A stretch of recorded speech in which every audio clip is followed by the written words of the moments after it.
तुम्हाला माहिती आहे का, भरपूर सारे ट्रेडर एक मोठी चूक करतात.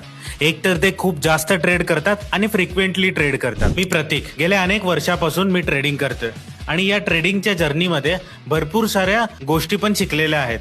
काही चांगल्या पण आहेत आणि काही चुका पण आहेत. आणि मी तुमच्यासाठी घेऊन आलोय खास ऑप्शन ट्रेडिंग प्रोग्राम, जो तुमचं ट्रेडिंगचं संपूर्ण दृष्टिकोनच बदलून टाकू शकतो. सो या प्रोग्राममध्ये आम्ही शिकवणार आहोत कशा पद्धतीनं कमीत कमी ट्रेडिंग करून पण तुम्हाला ऑप्शन किंवा स्टॉक मार्केटमधून चांगल्यात चांगला रिटर्न मिळवता येतो. सो या कोर्समध्ये तुम्हाला मिळणार आहे practical approach, live market analysis, real strategies आणि सगळ्यात महत्त्वाचं डिसिप्लिन मध्ये राहून ट्रेड करणं. सो कॅपिटल मंत्राचा कोर्स अशा व्यक्तींसाठीच आहे ज्यांना रिअल स्ट्रॅटेजी शिकून स्टॉक मार्केटमध्ये वेल्थ जनरेशन करायचंय आणि तुम्हालाही स्टॉक मार्केट नीट समजून ट्रेडिंग करायचंय आणि डेली 2 ते 5 हजार रुपये कमवायचे असेल तर कॅपिटल मंत्राच्या कोर्सला आजच रजिस्टर करा. प्रॉपर शिका, स्मार्ट ट्रेडर बना कॅपिटल मंत्रासोबत.